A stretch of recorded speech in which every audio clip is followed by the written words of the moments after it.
Welcome to this channel. Don't forget to like, to share, and to subscribe. Breaking River stakeholders fault Fubara'S claim on arrest and detention of monarchs. River stakeholders fault Fubara'S claim on arrest and detention of monarchs. Stakeholders from Awada in Rivers State have faulted the recent claims of the state governor, Sir Fubara'S that the kings of Ekpeye, His Royal Majesty Kelvin Anugwo Eze Igbu Ako, and His Royal Majesty Cassidy Ikegbidi were arrested and detained by the police for supporting him. The stakeholders under the auspices of the Ekpeye Advocacy Group (EAG) clarified in a statement on Tuesday that contrary to the claims of Fubara, the Ekpeye monarchs were detained and prosecuted by the police in connection with the gruesome murder of a former divisional police officer, DP of Awada, SP Gbako Angbasim. EAE, in a statement signed by its convener Olimini Chinuzoke and Director of Publicity Nnamdi Ezebalike, said it was on record that DPO Bako was murdered on 9 September 2023 and the Ekpeye Kings were arrested on the orders of the Commissioner of Police on 11 September, while Fubara'S political ordeal occurred on 30 October 2023, when the Ekpeye Kings were already 2 months in detention. The statement said, this being the fact which the governor is very much aware of, it then baffles common reasoning why the effort to associate himself and his political ordeal with the dastardly act, except there is any behind-the-scene details not known to us. The governor's decision to associate himself with the circumstances surrounding Bako's death has also given credence to comments credited to his chief of staff, Right Honorable Edison Ehi, that he was instrumental to the dismissal of the case in court and release of the kings. These has severally been corroborated by Eze Kelvin and Eze Cassidy, who have been expressing thanks to Edison for their release.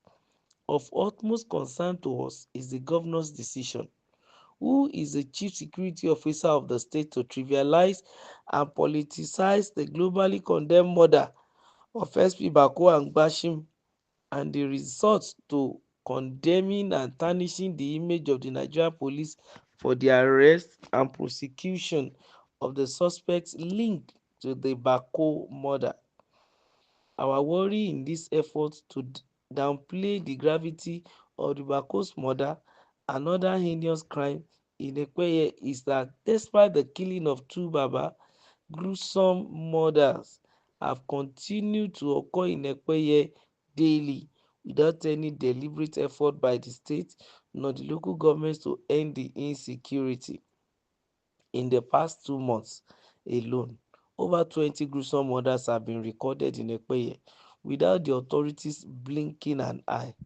Some of these include the killing of 5 persons in Edeoha town on 20th October, beheading of 2 persons in Ihuowo town, the killing of 2 persons in Odiabidi town, killing of 3 persons at Ula Ehuda on 22nd October, killing of over 5 persons within Awada town, the killing of the paramount ruler and youth leader of Oshiuboko town in on 8 September 2024, and yesterday's murder of Mrs. Akpani and her 5 years old son while her stomach was ripped open and the baby in her womb harvested with other organs at Ula Upata community, and many more.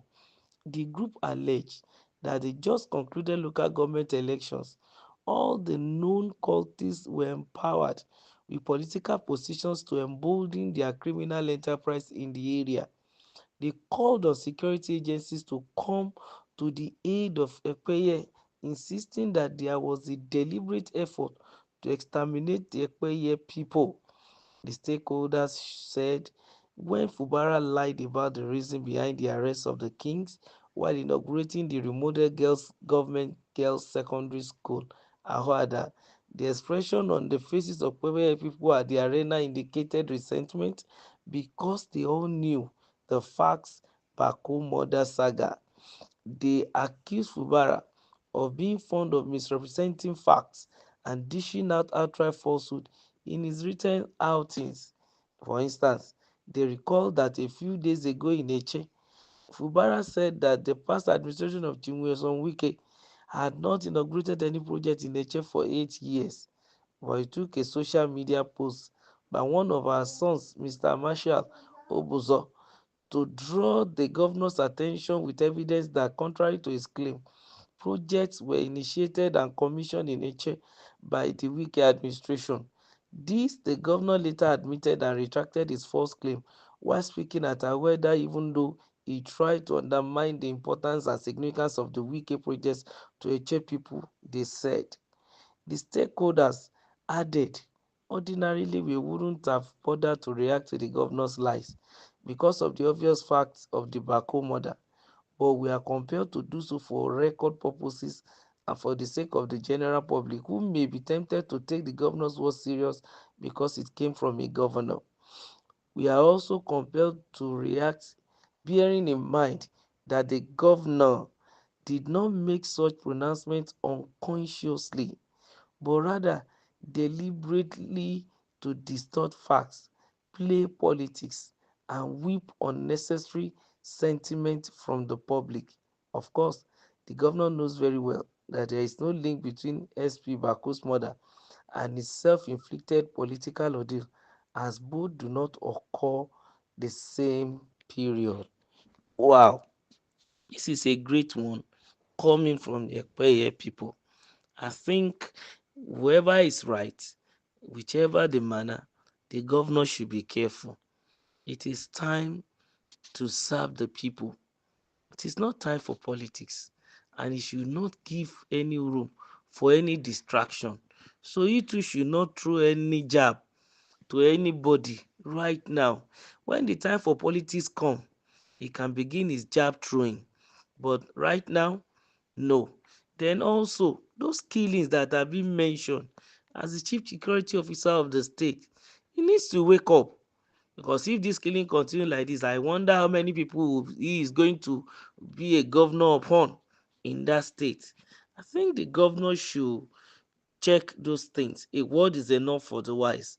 Don't forget to like, to share, and to subscribe on this channel. Thank